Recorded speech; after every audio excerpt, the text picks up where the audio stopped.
broken. Well, that's my life, so. I mean, that's my job. Is to fix This isn't things. working. No. It's like sometimes when I see Joe in the morning, I'm like, oh no. What is it? Just give it to me straight, man. From his office to yours. Like, You no. can tell. It depends on the walk. I know the certain walk or the phone call. Like, oh, it's like all the exasperation in the voice. Something is bad happening, and now I need to fix things. Well, good morning. Thank you for joining me. Thank you for having me. Please, for the audience, introduce yourself and tell us what you do. What's your name and what do you do? My name is Matt Kreckie, and I am the graduate assistant for the Broadcast Journalism and Media Production course at Sacred Heart University. And what else do you do, though? That's not the only thing you do. I'm also a student. Oh, I see you also have a Blue Yeti microphone. Yes, I do. I wanted to be as professional as possible for this podcast. Is that your personal? Yes. Oh, mine is the shoebox one.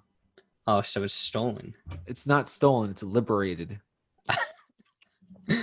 Back in March when we all went into lockdown, I said, well, this isn't going to be needed for a while. I'll take this home so I can do excellent recordings with it while I'm at home. So it's been in my possession since then because we're not using it. We're not like sharing microphones really. We're going on them right now. So that's a good point. It's a really good point. Greg has not asked where it is yet. So therefore it's not missing.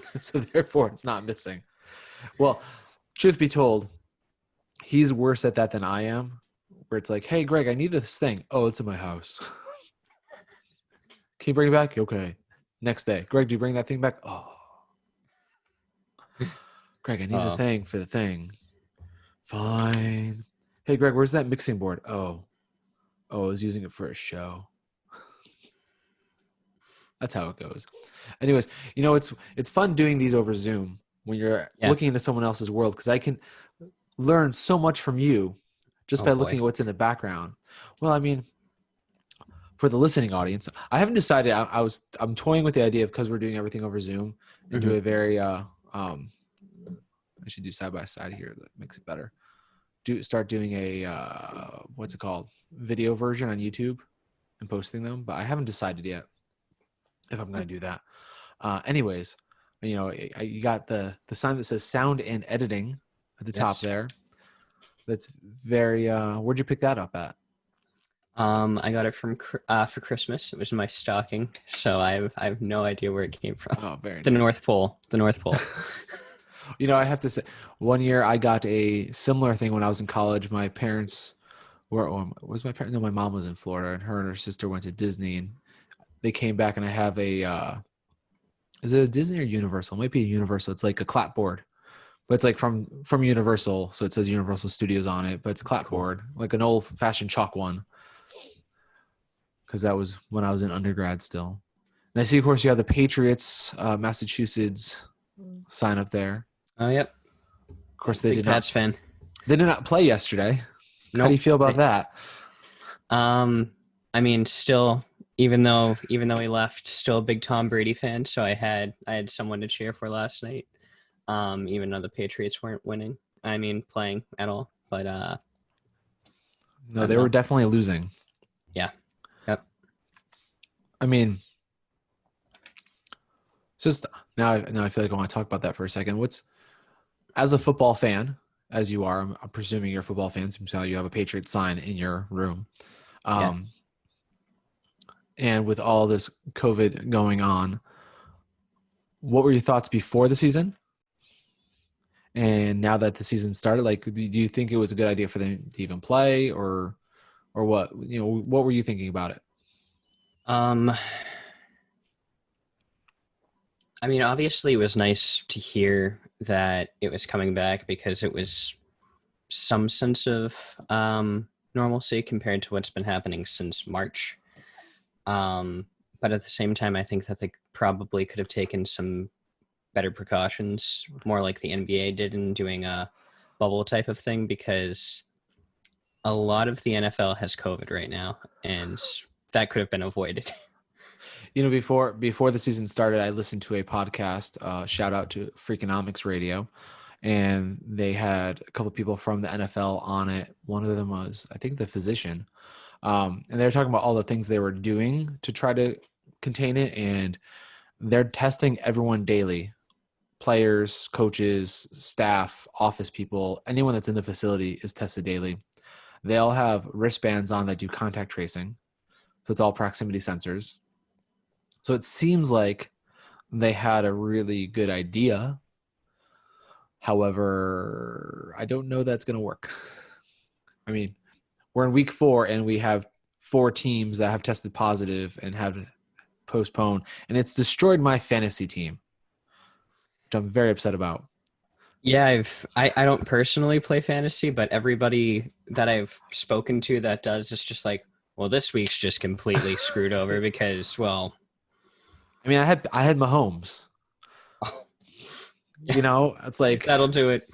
And he's been outperforming for the first 3 weeks on fantasy expectations. Like he's been 10 points over, and now I was like, all right, he's not playing. Now I had to find another quarterback and put in someone crappy because that's the only thing that's available.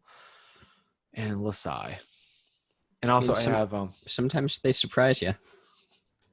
I also have what's his face? Edelman on my team too. So it's just, double whammy. I lost the Patriots, I lost the Chiefs. I'm like, oh, come on. Okay, let's get back to so the real focus of these relaunching my series here. It's like I like to sit down with Sacred Heart students that have been around for a couple of years and find out really about your life at Sacred Heart and how it's evolved and what you've been involved with and things like that. So, I mean, you're the grad assistant for BJMP, Broadcast Journalism, Media Production, which is a very big mouthful to say every time I have to say it. I feel like we need to, first of all, we need to get more concise names for the program where it's not like, here's a really, I get it. We're trying to like include everything in the title that you might do, but at the same time, it makes it hard to say what the title is, what I'm trying to explain to other people. Well, even in undergrad, when people would ask me what I do, it was still a mouthful because I'd be like, oh, well, I'm a media arts major with a concentration in film and television and a minor in theater arts. So let's talk about theater arts, actually. So you have a minor in theater arts. Yep. I also almost had a minor in theater. I gave up on it my last semester of college. I almost did too. Well, let's tell me why you almost did, because I'll tell you why I did afterwards. So I was more in the world of tech, my undergrad. So I got all of the history of theater out of the way. I got all of the tech classes out of the way. And then my senior year what was left was all of the acting classes. Now, I used to act in high school, but on top of everything else that I had going on, having to memorize lines and memorize scenes and rehearse scenes, it was the most stressful thing I was doing my senior year, which was like crazy. So when the second semester rolled around and it came time to choose classes, I was like, okay, I have one more theater class. Do I really want to put myself through that stress for my final semester as an undergrad? And I ended up doing it. But it was a genuine thought I had. I was like, okay, well, I've come this far. It's one more course, but like,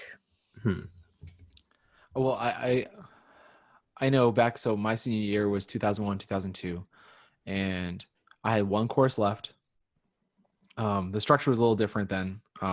Wasn't as big a program as it is now, and the last class that I had to take was more of a theater management class. Like we had to do the producing, not the production. Like I can direct, I can tech, I can do all that stuff. I can act. We did all the acting classes, but this was like a lot more of the business end of it, which I wasn't as strong in, and things like that. And it was, I think it might have been spring semester. I really don't recall at this point. It was either fall or spring. But I know like it was one of 4 classes I was taking on Monday. Like I literally, all the classes I was taking that semester, it was spring semester, because I was taking TV genres at 8:30 in the morning. And then I had that was a 3-hour class. Then I had lunch. Then I had a manager's meeting for WHRT radio. And then I had a afternoon class. It might have been the theater class. So maybe it was 3 classes. Then I had my senior seminar at that was like the 6:30, this is 6 o'clock time, the 5 o'clock time slot, whatever it was. And then I also had the general staff meeting for WHRT at night once a month. So, because I was the manager for WHRT at the time. So it was just a lot on one day. And it was a Monday. It was a Monday. Mondays are hard anyway. And 2 of those classes were with Jim. So Jim taught the 8:30 a.m. TV genres class and also my senior seminar class. And it was interesting seeing him go from the 8:30 a.m. version to the, hey, this is the end of the day with only 6 people in the class version. Yeah. But I basically made the calculus. I was like, okay. And I always kept them back in my head. Back when I was in high school, we actually had Marina Sirtis came and gave a talk at our school. If you don't know Marina Sirtis, she is Counselor Troy from Star Trek. So one of the things that I remember her saying that stuck with me was like, don't ever major in theater. It's like the chances of making it as an actor are so little. Like, you need to have a real, like, something that you can fall back on, because the odds of making it, not to say you shouldn't go for it, but the odds of making it just in acting are so minuscule and make a good living off of it. So, I had that back in my head. I'm like, also at the same time, I had quit my part-time job as well because I was focusing more on the major, and I wanted to give as much time and dedication to doing things that were around the career I wanted to do, and not work retail and things like that. So I was like, I just don't need the theater class. Plus, I really didn't like the guy that was teaching it. He's no longer at our university. He did not get tenure for many reasons. One, because I did not vote for him to get tenure. He asked me for a recommendation. I was like, no. So it was a stress I didn't need. Like you said, it was a stress I didn't need last semester. And obviously everything turned out fine. So yeah, whatever. I still have that background. It's not like you can take away my knowledge I have of theater. No, like, absolutely. I mean, just the hours that I spent in the theater outside of class, like that. Oh my God. We used to we used to play hide and go seek in the theater. Like, we would just stay after. We literally one time had a rehearsal, and we just stayed after the rehearsal and just like hung out, like 10 of us in the theater, because the set was up. So we're playing hide and seek around the set. That's cool. And I totally miss those days, because you can't do that as an adult. We don't have the time. I mean, you were technically an adult when you were doing that. An adult with responsibilities and bills. How's that? There we go. And a mortgage. That always gets you. Okay, so you have the theater minor, and then you have your media arts major with a concentration in film and television. I know concentrations are always, it's like, oh, so many different things we have to go into. Yeah. But so with concentration in film and television, now that you're in the BJMP program, as we already talked about, like, what's your post-graduation goal? What is it that you want to be doing? So it took me all of college to figure this out.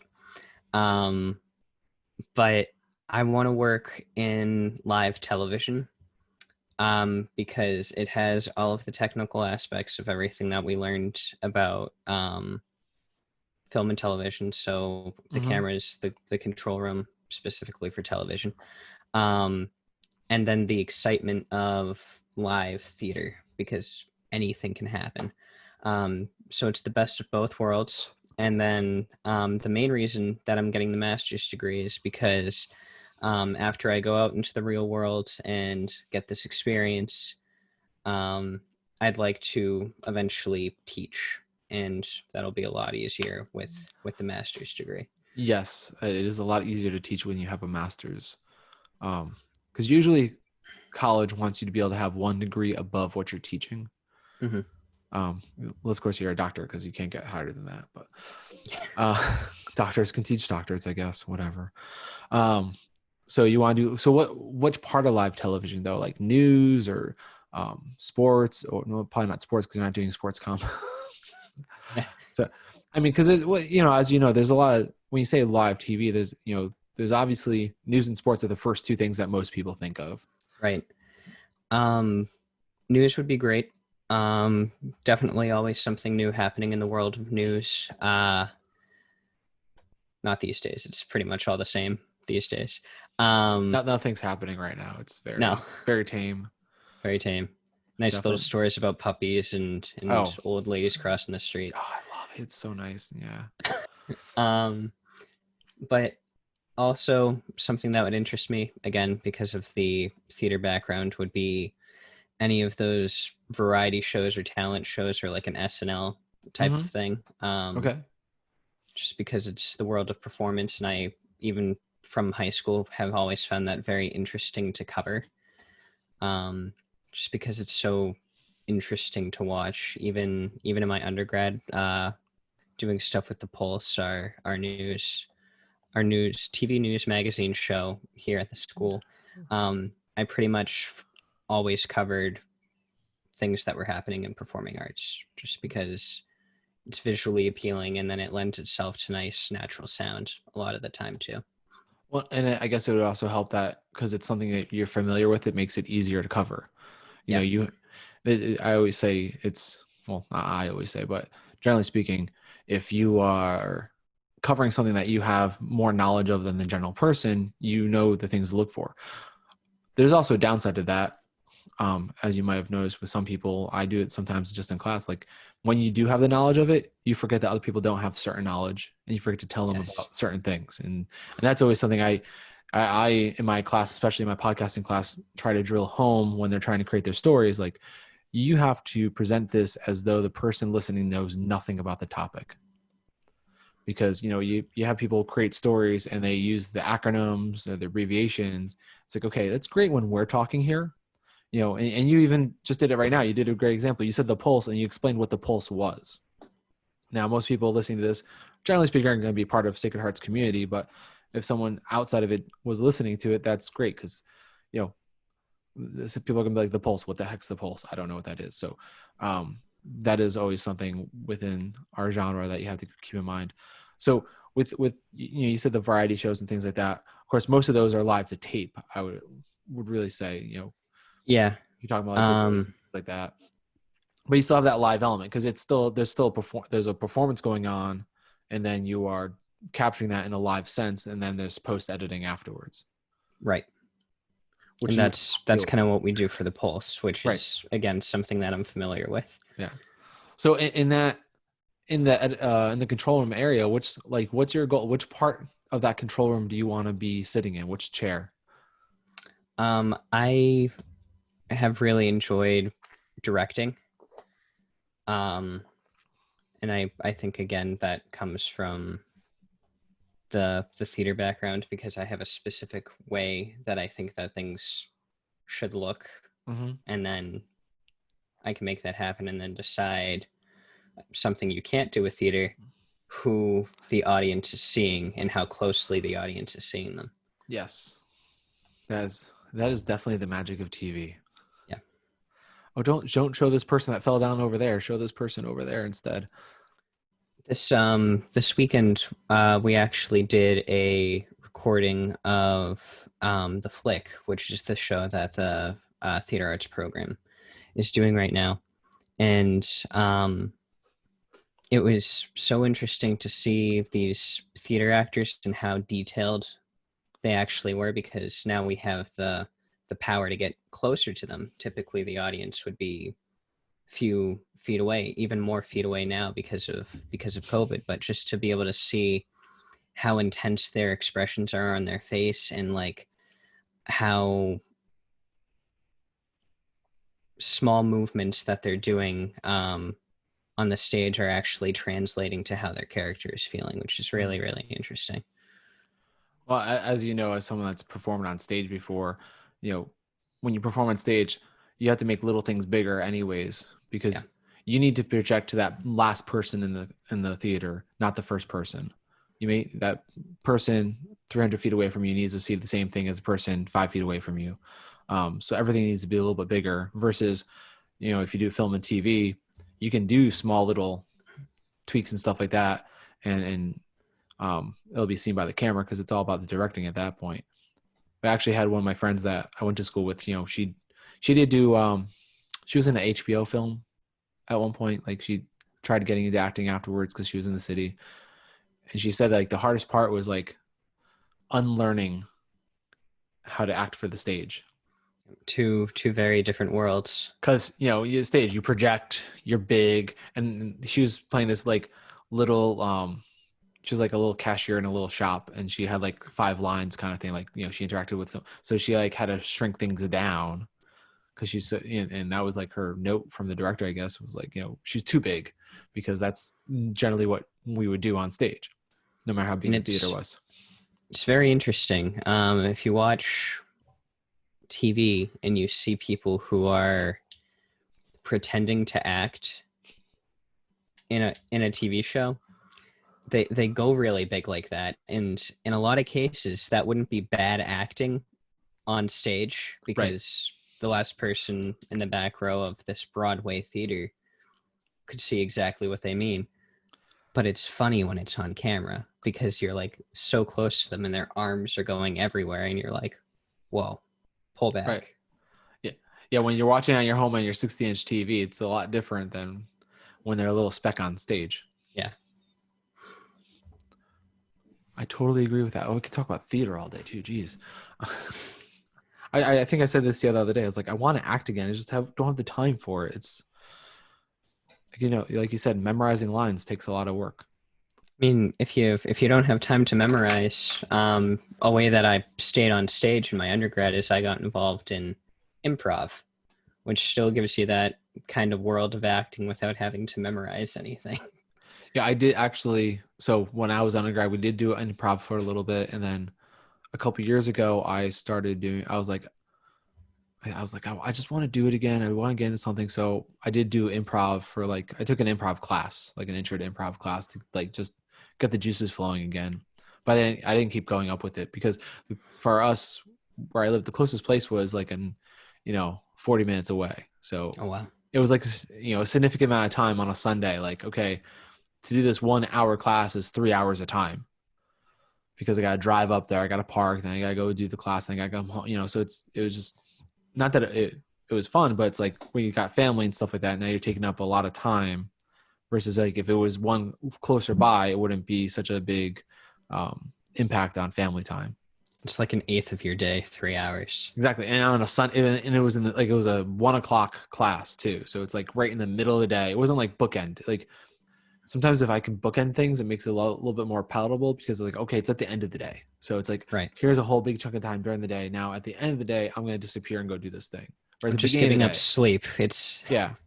I can give up sleep and make up for that in other ways, or if I have to get up early and I'm out of the house, but I'm back before everyone's even dressed, then it's fine. But when it's in the middle of the day, it's really hard. And now that we have 2 kids, it's even harder. It's like, I can't do that. Makes sense. But it was CT Improv was the place I went. CT spelled SEATEE. CT. Oh, I didn't realize they did classes. My sophomore year, we did a match there against like adults, and it was weird, but we did it. Yeah, they do classes. They do different levels. They like do intro 1, 2, 3. They have different kinds of improv, but they definitely do. I think that's how they make their money, anyways. Yeah, it's like there's not really that much money in improv necessarily, unless you get to be a big group. So, yeah, they do classes. It was good. I had a lot of fun with it. An intro class is always weird because some people have experience, some people have no experience, and you're in the middle somewhere, and sometimes you hit it. And when you have a class and you got 10 people in the class, you only have that one moment to try something out. When it fails, you're like, oh. I just think about that one thing for like hours and days and years. I mean, I might have. Anyways, so again, behind you, I see there's a, is that a Rebel logo? Yes. So that's actually a flag from Galaxy's Edge, in Walt Disney World, the new Star Wars land that they opened up. Says Resistance and then Black Spire Outpost, which is what they call that section of Batu, the planet that you're supposed to be on there. I got to go there for spring break before everything terrible happened. Oh, They right. had Good timing. Yeah, they had some great precautions though because COVID was up and coming. It was weird. No one was wearing masks. Probably should have been, but we're fine. So everything's good. But there was hand sanitizer everywhere, which is something that Disney should have implemented earlier. If you think Decades about ago? how many people touch things, which is like Kids. crazy. Yeah. Although Disney in general is one of the cleanest amusement parks. Like you'll never see a full garbage bin or even garbage on the ground in Disney. Oh, very much on top of it. But every surface at Disney is meant to be touched because they want everything to be as interactive as possible. Oh, and when you just think about how many hands have been on that and the fact that it's in like a queue line and they probably don't clean it until the end of the day, because I don't think I've ever been in a line and seen someone coming through and wiping things down. So if you're standing in line at the end of the day, just think about how many hundreds of people touched what you're about to reach out and touch because you think, oh, that's shiny. And I'm 12 and I like shiny things, and yeah, now I have the skeevies. sorry. So I'm guessing though that you're a Star Wars fan. Oh, big Star Wars fan. Yeah. Okay. Well then, if you're a big Star Wars fan, this is obviously has nothing to do with school now. We're just going on Star Wars. Sorry. Because hey, I gotta talk to Star Wars people because it's interesting. Because what's the best trilogy? What's your favorite trilogy? Not what's the best. What's your favorite? My favorite trilogy. Because best is subjective. Yeah, my favorite trilogy is the originals. Laid the groundwork for everything else, and overall, I would say that it's the trilogy that has the least amount of flaws. Because there's things I don't like about the prequels. I honestly only really like episode 3. And then I wish that Last Jedi just didn't exist. Really? See, I don't mind it. I don't mind The Last Jedi. Wait. Yeah. That's episode. Wait, yeah. I mean, I don't know. I think that for that situation, if they were going to bring J.J. Abrams back to do Rise of Skywalker, should have done all 3 to be consistent, because he had to undo anything he didn't like from. No, that is 100% accurate. Like, don't switch directors in the middle of a trilogy. Right. It didn't work for The Godfather. Nope. I don't know why they did it. And that wasn't just directors. It was also just writing, because like he gave writing ability to him is what it's just like, come on. No, you have to have consistency for the trilogy. If you're going to change directors, you need to have a producer there that's there and a creative overseer for everything, like George Lucas was on the original 6 films, or now how Dave Filoni is with like The Mandalorian and any of that TV show. Right, because you can have different directors. Right. But the script needs to be consistent and the story needs to be consistent. Great example of that. Every episode had a different director, but they TV were all series working do that together. That's a general thing about TV series, though. Most TV series have different directors throughout the whole series. Because if you look at The Witcher, it's the same way. Star Trek's always been the same way, because if you have, what was it, 10 episodes, 13 episodes? How many episodes were Mandalorian? I could look it up at that one. I think 12. I think it's 12. So you have 12 episodes, and each one's basically a mini movie. You can't have one person directing all those and like have the time to plan it all out. Right. But you can have 12 individual directors take their own time for each of their part of the script and then hand it off the baton and have consistency, because you have, like you said, the producer, you have script writing, you have the showrunner that's making sure it stays consistent. Right.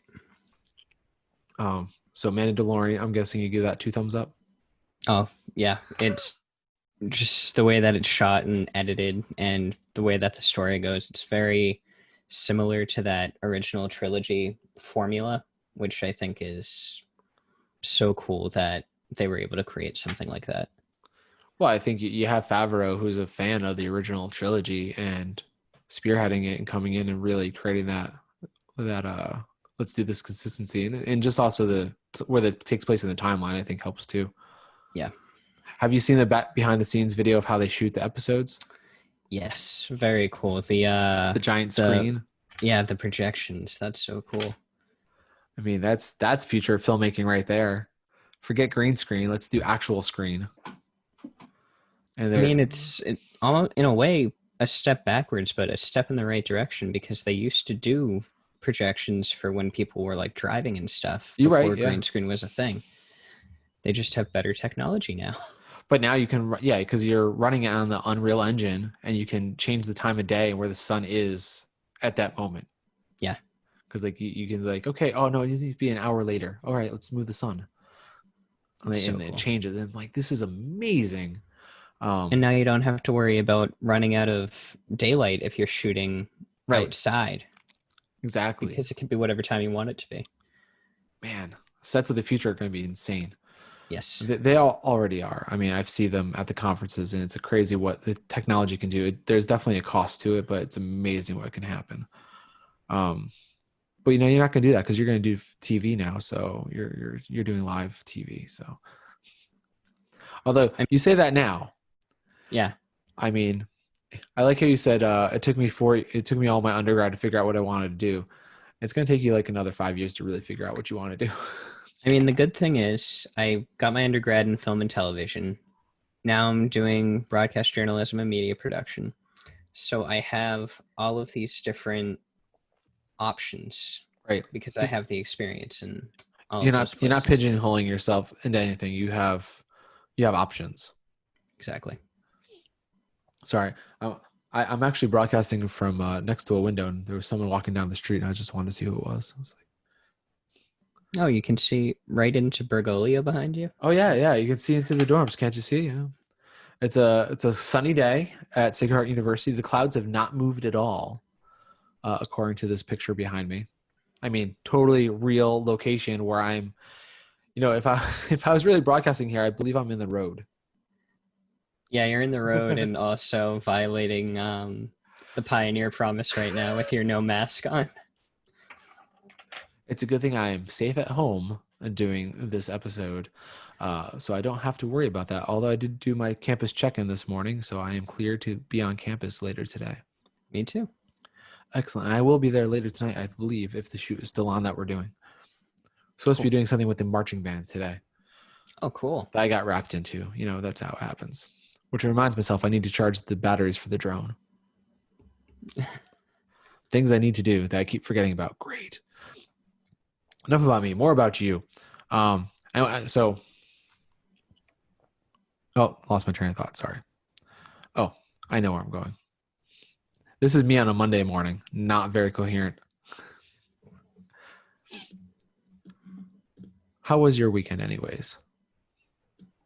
My weekend was pretty good. Like I said, I did the shoot of the theater show, and then yesterday was really, really nice out. So I went to a few different outdoor places just to kind of get some time away from the screens, because especially during quarantine, I learned that that's a very important thing to do. I sleep a lot better too when you're away from the screen. All that blue light can be books, man. Harmful. Books. Yeah. I've gone back to reading paper books. Whoa. I know. I went retro because I don't know, when the Kindle first came out, I was like, oh, I'm just gonna have a Kindle and I'm gonna read everything digital. And I read a lot of stuff. I mean, I read the entire Harry Potter series on my Kindle, and several other books on my phones and stuff. But now I've gone back to reading paper books because it is easier on the eyes, and it doesn't require electricity. It's true. And I need to I'm rereading Dune before the movie comes out.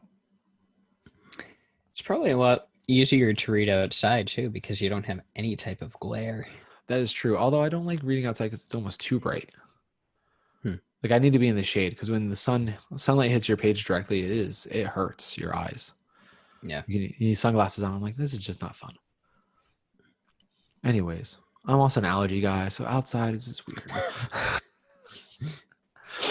All right, so I have my list. I'm trying to come up with a cool name for this. It's like the five questions. I'm asking the same 5 questions of everyone I sit down with. Oh, So okay. yeah, this is my thing. It's like I got to come up with a cool like name for it. You ever watch Behind the Actor's Studio or Inside the Actor's Studio? Yes. Yeah, it's kind of like that at the end, or Oh no, you I know, think just calling it the five is kind of like, the whoa. five. I'm Like, calling it. Okay, it's ready for the five. These are 5 questions I ask every Sacred Heart student when I sit down with them. Question 1: what is something that you wish your professors knew about you? something that I wish my professor. I know I'm a pretty open book. I feel like my professors know a lot of things about me. So you can even take it like, say it's a new class, say a professor you never had, something that you would want them to know right away about you to help like have a better relationship in the class. um,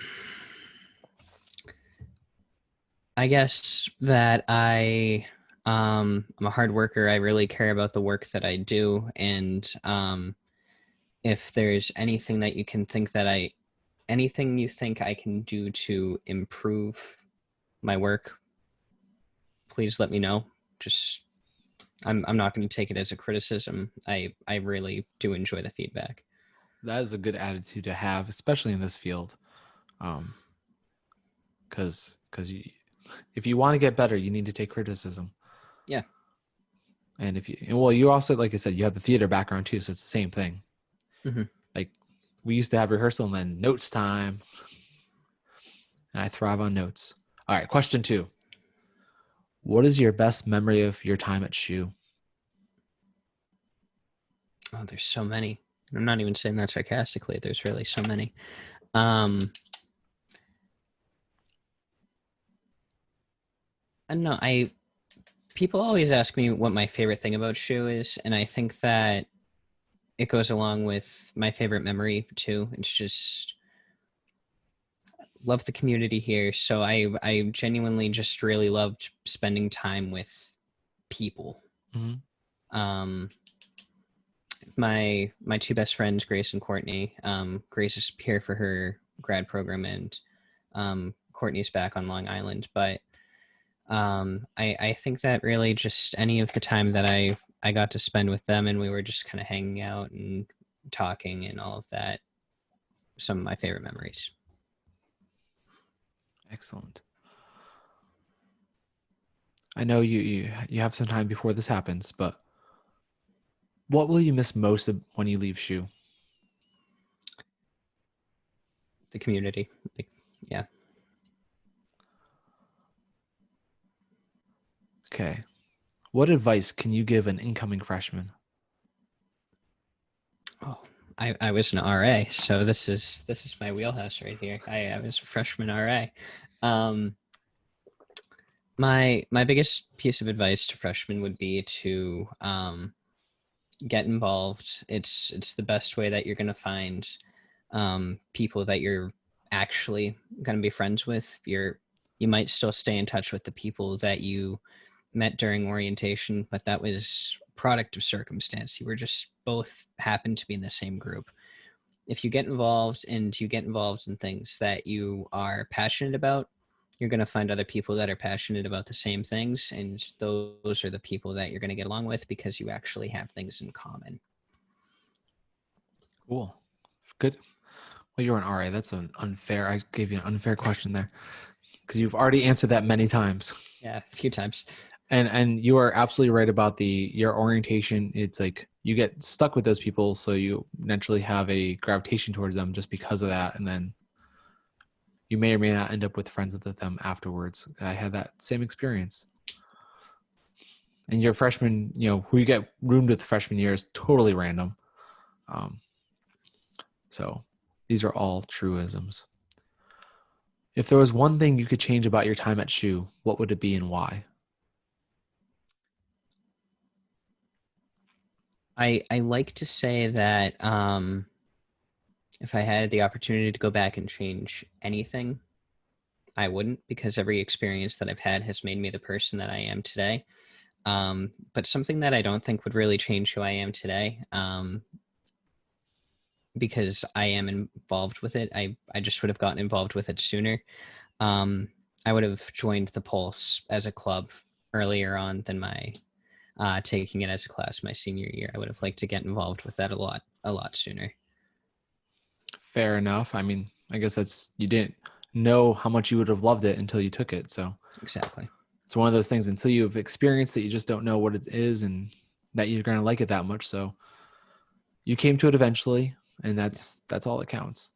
Well, Matt, I want to thank you so much for joining me today. It's a pleasure sitting down talking with you, and maybe sometime we'll roll some dice and play some D&D as well. Oh, that would be great. I see you have the nice headphones. I actually have, my Sonys are over here. I had to take the cushions off of them because they were falling apart.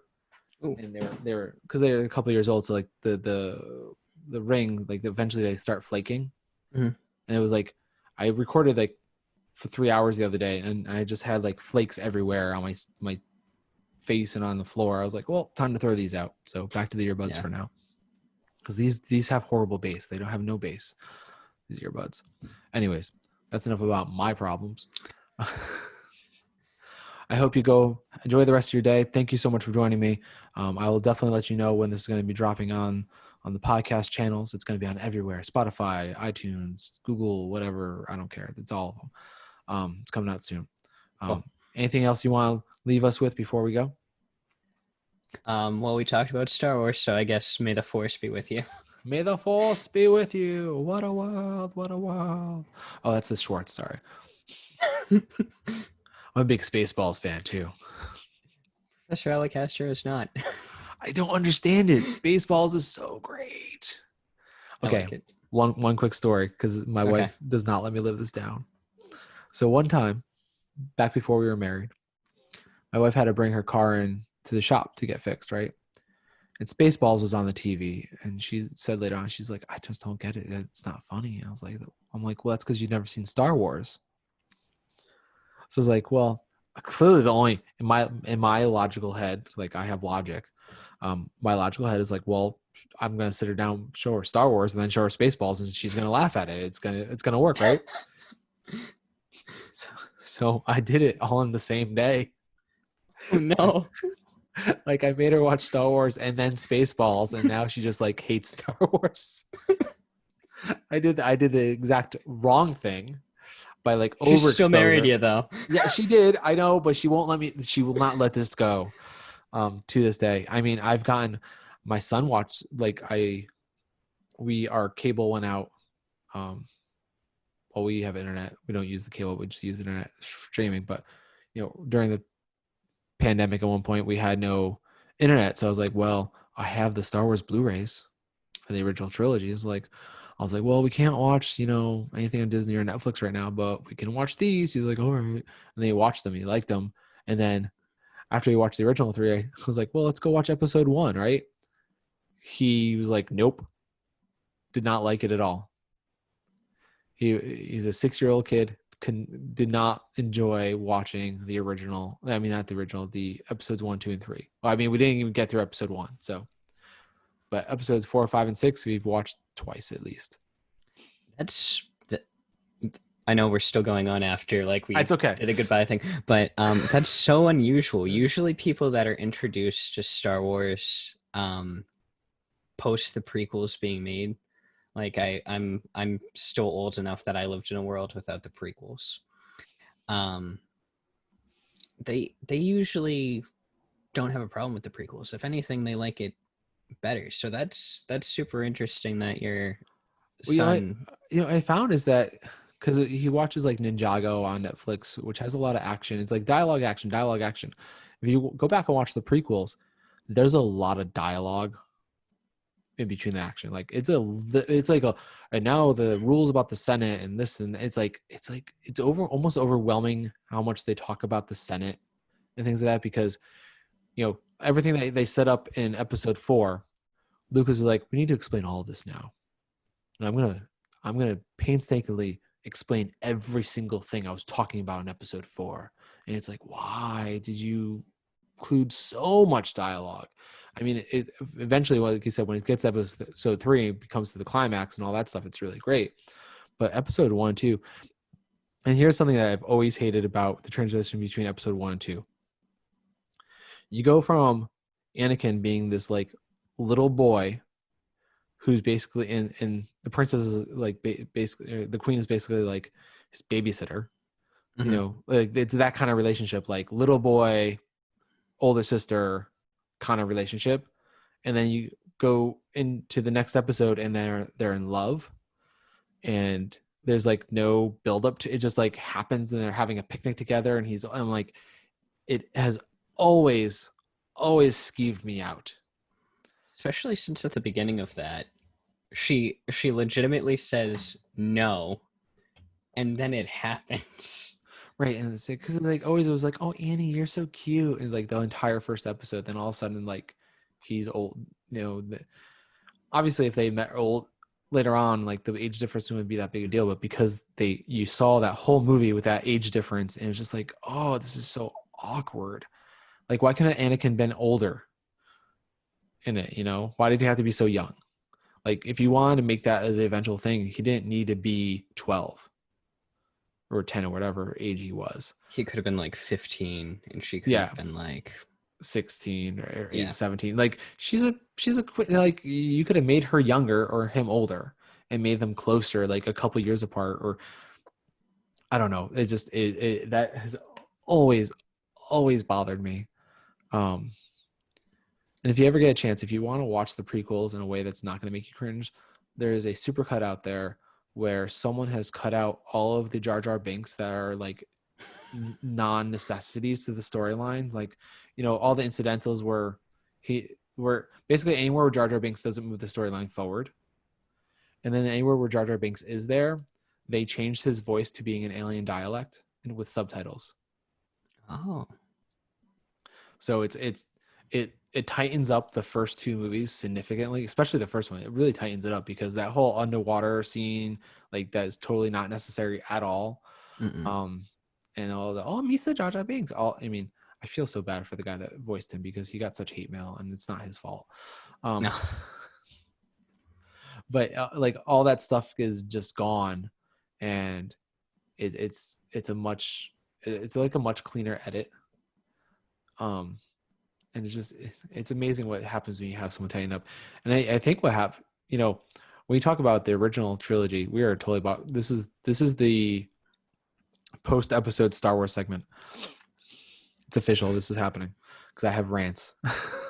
Well, because you know, when you talk about episode 4, I don't know if have you ever seen the footage that was cut out of episode 4?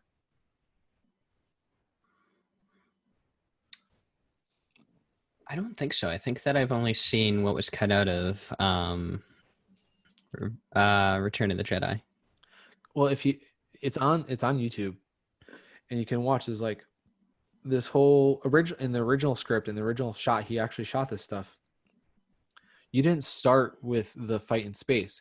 You actually started on the planet with Luke being in town with his friend and having like this whole dialogue that was totally didn't move the plot forward, and then Luke looking up and seeing the battle happening in space from down below. Like, so you started like very like, oh, what's going on here? What's this? This doesn't mean anything. That's like, instead of just starting with a battle, like, this is a brand new series. Starting with a battle made sense. It's like what we all think about when we think about Star Wars now. But instead it was like his original script was very much like, let's start with Luke. Luke's the important guy, you know? And it's, I mean, if they had started that way, the end of Rogue One would have been very different because Rogue One leads right into A New Hope. Well, yeah, which is very great how they did it. But you had you know, the editor that really helped that story the first time, because they cut a lot of that stuff out that was not necessary. And then, you know, he didn't even direct Empire Strikes Back. Or no, he didn't write it. Sorry, he didn't write Empire Strikes Back, right? Yeah, I think he didn't write it. He had a different writer. And I think what happened in the first three, like because he was such a new filmmaker, the studio still, and he had a lot of people helping him along those ways for the first three movies. I feel like when we got to episodes 1, 2, and 3, he was such a presence that people didn't curtail him as much. No. And I think it doesn't matter who you are, whether you're Lucas, Spielberg, or anybody. Like you can be brilliant, but you still need guidance and someone to rein you in and things like that. And the other thing I do not like about the prequels is all the CGI. Yeah, because the stormtroopers are CGI'd. I mean, even when they do the re-releases of the original trilogy, and like you digitally add a rock in front of R2-D2 in A New Hope so that he's hiding from Obi-Wan, it's just like he wouldn't have been able to fit back there with that rock. Yes, or you change the music in the bar, or no, it was in Return of the Jedi. They changed the music, and it was a longer scene for the dance scene, and yeah, even in episode 4, when they were in the bar, they added another song that wasn't part of the original, and like certain things were added because you're like, oh, I wanted to do this originally, but I couldn't, so I'm going to do it now because I can. Like, no, it was fine. Like all I needed for the digital remake was just to clean up the editing. Like literally, in the original cut, when I first saw episode 4, when they're doing the run on the Death Star, there is a box around each X-Wing because the way they had to do the composited layering of film, you ended up having this digital artifact of a box. So as it's flying through, you saw the box around it. Yeah. I might not have looked like that in the theater, but when you watch that TV at home, it certainly was there. So when I heard they're going to remaster it, I'm like thinking, oh, they're going to clean up that. They're going to do this, or, they're going to do things to make it look nicer and update the, it's like digitally remastering. Instead of adding scenes that weren't there, adding animals that weren't there. I was like, and when you take a film that's made in 1976, 77, right? 76, and then you add in digital technology from 1998, it's very obvious. Mm-hmm. And it just, anyways, that's my rant. It's funny. I rant about it. I still love it. Oh yeah. We're allowed to complain about it because we love it. If someone comes along and they're just like, oh, Star Wars is stupid, I don't like it. Hey. Yes, but you have to like it. You can rant if you know about things. It's like, and yes, when they violated their own timelines or their own continuity, but it's still a whole universe that was created, and it's great, and it allows for fantasy and exploration, and yeah, Star Wars is good. And board games and things. Now I'm gonna watch Star Wars. Nothing done for the rest of the day. Yeah, right. No, I have plenty of things to do. I actually have to take my dog to the vet, and I have to leave in a half hour to get stitches out. So it's all. We're not even. That's a whole other topic. Too late. Okay. Again, thank you for coming today. This has been the bonus Star Wars segment. Do you have anything else to add to Star Wars? Because you are obviously a Star Wars fan. I ranted and you didn't say anything. You said thank you for coming, like for the third time, so we're gonna end it here. Fine. We'll do it. We'll end it here. Thanks for coming. I did it again. Bye. Thank you.